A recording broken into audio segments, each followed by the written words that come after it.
Ladies and gentlemen, good evening. My name is Solomon Mondlane. I'm a Green Revolutionarist. Welcome to the last Green Drink Gathering 2011 at Ekhaya FTFA. Also welcoming FTFA's dedicated team led by our Captain Nanzi Mutembo, our General Manager. These are dedicated men and women in the Green Revolution. I'm not going to be long.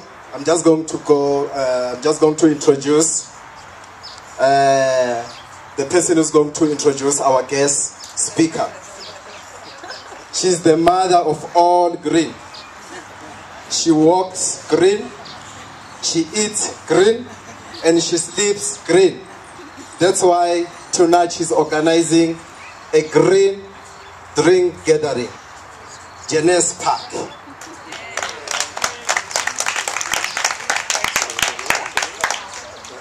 Welcome everybody. Thanks very much for joining us this evening. This has been a bit of a marathon day. For those of you who don't know, we had our last board meeting of the year this morning. We're very pleased to report that we had our record year. We're 21 years old now, so we've come of age, and we had our absolute record year in terms of income and activities. So well done again to the FTFA team. We then proceeded straight from the board meeting to our annual sponsors lunch, which was fabulous, I think. Some of you were there. We had 150 people there. It was also the best turnout we've ever had, and it was a really wonderful function where we had business leaders who are really serious about sustainability issues. But of course, this is probably our favorite event every month because it's casual and relaxed. And we get to meet a lot of interesting people, and it's always nice to see new people here. And this evening we are really very honored to have Jason Drew, my new friend Jason Drew here. Jason's CV is really too awesome to give you in full, but I'm going to give you a little bit of his background. Jason is an international business leader, a serial entrepreneur, and former CEO of a JSE-listed business. Following 2 heart attacks, he retired early and became an eco-entrepreneur and author. He chairs a number of organizations, including agriprotein.com, his latest green venture. Jason was born in London, and he studied at the European Business School and has lived and worked all over the world before moving to South Africa 8 years ago, and we welcome you here. You're a great asset to our country. Jason looks at the environment from the viewpoint of a business leader and entrepreneur, and he believes that whilst capitalism may have caused many of the issues we face, it may be the only tool that we have that is strong enough to fix the problems that we now face too.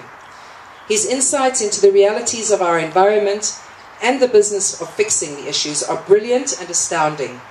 Some of the business solutions he has invested in, from growing flies in South Africa, maybe he'll tell us more about that one, to mosquitoes in the UK and urban wind farms in Europe, are as remarkable as they are profitable. Jason collects medieval English pewter and contemporary African art, so you can see an eclectic personality and psyche here. He enjoys polo, flying and fishing, as well as opera and rock, and Jason's married with 2 boys, aged 13 and 14. Jason's the author of this amazing book called The Protein Crunch, if any of you haven't seen it. And he's kindly donated some books here this evening, which we are asking for donations for. So you can pay what you like for this book. The donations he's kindly given to Food and Trees for Africa. And he's also giving us donations when he speaks. So he's actually a carbon-free speaker because we plant trees when Jason speaks. Jason, welcome. Thank you very much. Thanks, Jeanette. And yes, I have offset my carbon by getting here, of course, by planting trees with Jeanette.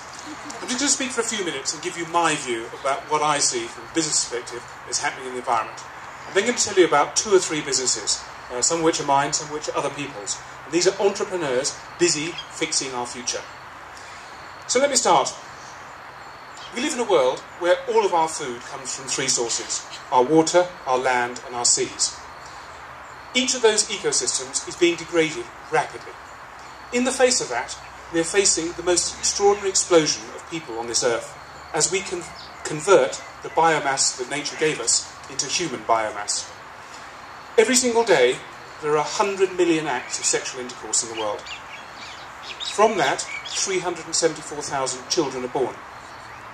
Of the people on the planet, 170,000 of us die. That means that every evening, 200,000 more people sit down for supper than had breakfast this morning. Every single month, that's like adding the equivalent of New York to our planet. In the face of that rapidly growing demand for food, those three ecosystems on which we depend are producing less food, and we take them for granted. Let me start with water. Water is the most extraordinary substance on Earth. It's the only thing you can't throw away. There's as much water now as when time began. The sip of water in that cup there could have been in the blood of a whale, the sweat of a slave, the tear of an eagle. It's an extraordinary substance. It's the only substance on the world that exists in its three natural forms, as solid, vapour and a liquid: ice, clouds and of course water. 1 billion of us on this planet live from water that is coming from unsustainable sources. By unsustainable, what nobody really understands, it means it's going to run out. Look at Sana'a, the capital of Yemen. Yemen, 1950, had 5 million people. Today it has 50 million people. Sana'a, the capital, sits on top of an aquifer. That aquifer is dry and finished. That's what's causing the turmoil in Sana'a. That's what will cause Yemen to collapse and follow Somalia. It's all environmental. As Kevin said today, if you look at all the civilizations that have collapsed through history, it is really down to environmental degradation. Our water is extraordinary in that it's condensed, and we trade it all around us, yet we can't see it. Your mobile phone took 30,000 litres of water to make. That's a petrol tanker full of water. To make the glass, to cool the plastic machineries, to mine the tin and the gold and the aluminium that makes your mobile phone. My pair of jeans takes 10,000 litres of water to make. Yet we don't see around us this condensed water off which we live.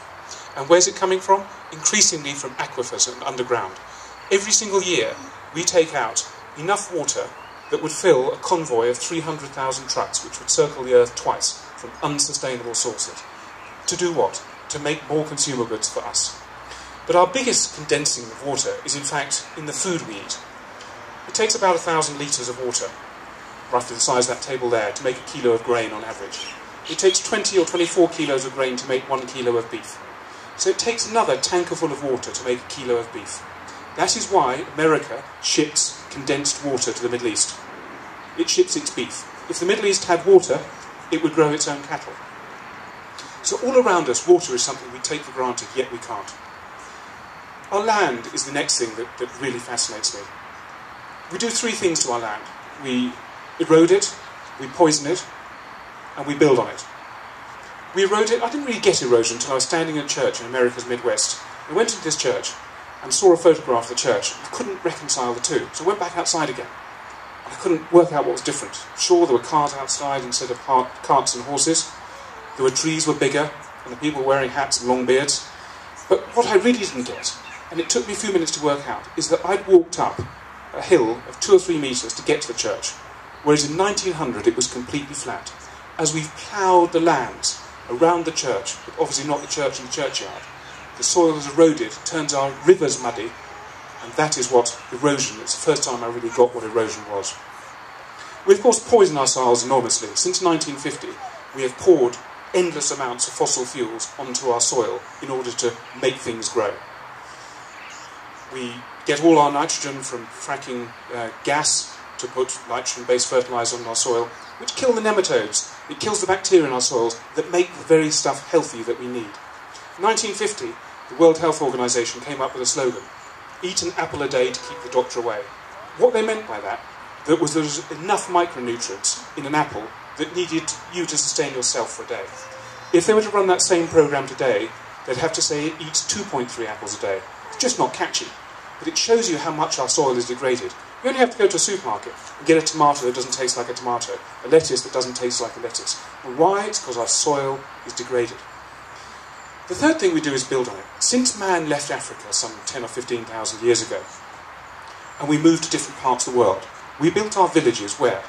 On the flat land next to the rivers. Why? Because it was the most fertile and it was the easiest to farm. Since then, those villages, like Shanghai, Mumbai, have turned into massive conglomerations of 10 or 20 million people. Where? On our most fertile soil. So what we're doing is rapidly building on our soil. Every time we add 1 car to the road, we add 1 hectare of tar. So every time you put a car on the road, you need to build a parking place at the shopping mall, a parking place at the office, a parking place at home, and the roads to connect them. If you don't add a hectare of tar for every brand new car on the road, you would end up with gridlock. And where do we put this tar? Across our best farmlands. That is what we're doing to our land. We're building on it at an extraordinary rate. So our water, our land and our seas combine to feed our population. Our population is extraordinary. 10,000 years ago, there were fewer people in the entire world than exist today, this evening, in Johannesburg. Every single day, the mass migrations we talk about, the swallows, the wildebeest, or everything, are nothing compared to the migration of humanity to our cities. 50% of the world's population, 3.5 billion people, now live in cities. 300 million Chinese people. 300 million more Chinese people are expected to move to the cities over the... Don't worry, it's fine. 300 million Chinese people are expected to... Wait 1 second, Jason. Okay. Yeah, it's too good to miss.